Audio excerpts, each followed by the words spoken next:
목표를 현실로 만드는 채널 민준쌤 TV.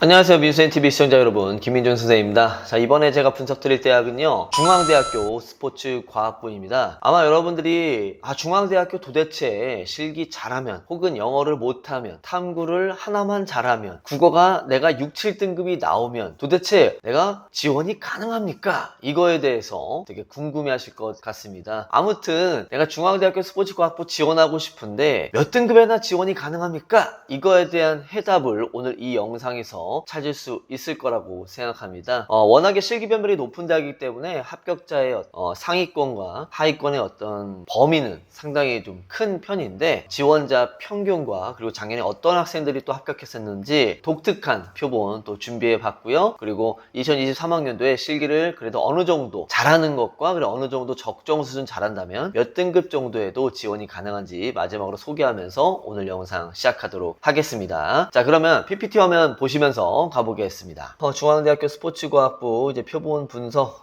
이렇게 좀 돼 있는데요. 먼저 작년에 어느 정도 학생들이 좀 지원했었는지 표본 평균부터 볼 텐데요.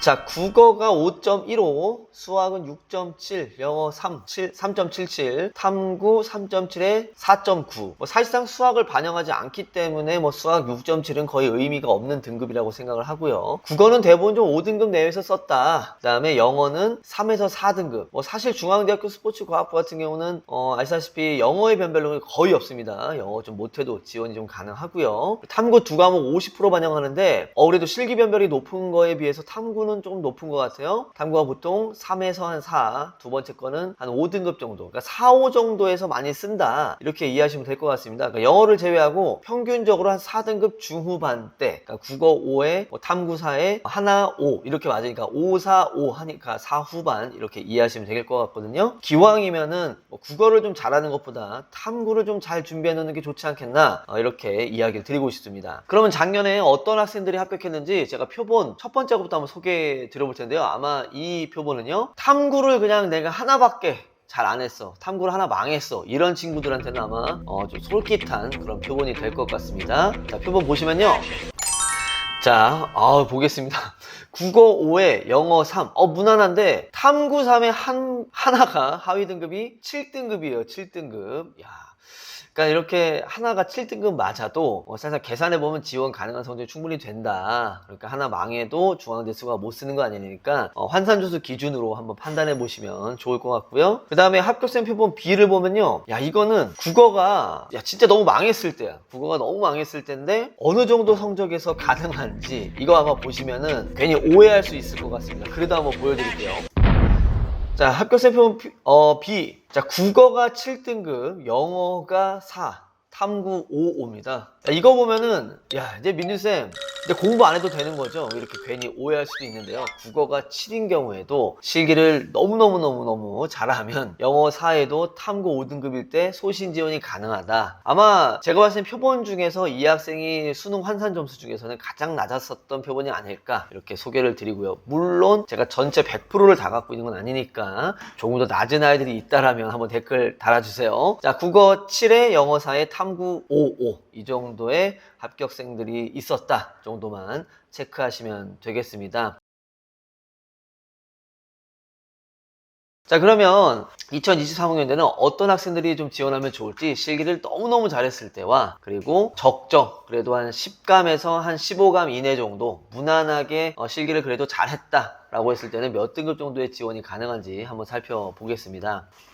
자, 실기 상위권이라고 한다면요, 한 10감 이내, 그러니까 예를 들어서 6감, 10감, 7감, 작년에 합격한 친구들 표본 이렇게 좀 있는데요. 그 정도일 때 저는 이 정도 성적에서 추천을 드리겠습니다. 자, 국어 5에 수학 4에 탐구 5. 그러니까 실기를 잘한다면 평균 보시면 아시겠죠? 탐구가 5지만 그래도 영어 4, 영어 4에서도 영어 5에도 지원 가능합니다. 평균 5등급 정도 내에서 지원이 가능하다, 이렇게 보시면 되겠습니다. 10감 이내로 했을 때요. 자, 물론 영어가 좀 더 낮아도 괜찮다고 했지만은 6등급, 7등급 이렇게까지는 좀 애매하고 최소한 4에서 한 5등급 정도에서 추천드리고 있습니다. 자, 그러면 민준쌤이 추천하는 지원 등급 어느 정도 정도에 가능할 것인가. 자, 이 정도의 기준은요, 제가 말씀드렸죠, 한 10에서 15감 이내, 그러니까 뭐 16감 정도 포함될 수 있고요. 작년에 합격생들 보면은 뭐 13감, 뭐 19감, 18감 여러 학생들 많이 있는데요, 그래도 15감 내외 정도로 제가 평가를 드리겠습니다. 이 정도일 때는 국어가 아무래도 조금 부담스러운 친구들이 많을 것 같아서 한번 정해봤어요. 자, 국어 6에 영어 4에 탐구 3, 4. 자, 국어 50%고 탐구 50%니까 그냥 편하게 생각하시면 국어 3에서 4에 탐구 6, 그 다음에 국어 6이랑 탐구 3, 4. 누가 쉽겠어요? 아무래도 국어 6이 조금 더 쉽겠죠. 그러니까 제가 채토콘 강연 많이 다니고 있지만 탐구를 열심히 하라고 하는 이유가 이런 데서 있어요. 내가 국어를 망했을 때 탐구를 한번 3, 4등급이어도 이런 중앙대학교 스포츠과학부에 한번 소신 지원이 가능한 거니까 아무쪼록 탐구 3, 4등급이면 그 이론적인 거잖아요. 탐구가 만약에 1, 2등급 되게 좋아. 제가 봤을 때는 국어 막 거의 7, 8 이 정도에도 합격이 가능할 수 있다는 것만 참고하시고 실기 준비 열심히 대비하시면 되겠습니다. 자, 이렇게 해서 제가 추천 등급까지 한번 봤었는데요. 제가 거기까지는 계산해 보진 않았습니다. 뭐 실기가 정말 올만점일 때 국어가 뭐 8등급이면 탐구를 얼만큼 잘했을 때 지원이 가능하겠는가, 이런 뭐 극단적인 사항들은 계산을 안 해봤는데 조금 궁금하기는 하네요. 이번에 중앙대학교 스포츠과학부가 경쟁률이 작년에 이제 8대1 정도 됐었고 점점 올해 수능에 대한 대비가 좀 쉽지 않기 때문에 코로나 때문에 올해 고3 아이들이 성적에 대한 부담감이 정말 높은 것 같아요. 그래서 실기 변별이 높은 그런 대학들의 경쟁률이 올해 많이 올라갈 거로 보고 있는데요. 중앙대학교 스포츠과학부가 그 중에 하나가 될 것 같습니다. 아무튼 실기 준비하시면 부상 유의하시고 혹시 댓글로 다음 대학 어떤 거 있으면 되게 좋겠는지 또 달아주시면 또 함께 체크 드리도록 하겠습니다. 조금 더 자세한 작년 합격생 표본이나 얼마나 낮은 친구들이 들어갔는지 확인하고 싶으신 분들은요, 김민중 제대입시 컨설팅에 컨설팅 의뢰하셔도 좋을 것 같고요. 가까운 패스 제대입시 또 센터에도 방문하셔도 상담 받을 수 있으니까 문 두드리시면 되겠습니다. 저는 그럼 다음 영상으로 인사드리고요. 항상 요번에 뭐 수시 원서수 끝났는데 마무리 실기 잘 하시길 바라겠습니다. 안녕히 계세요.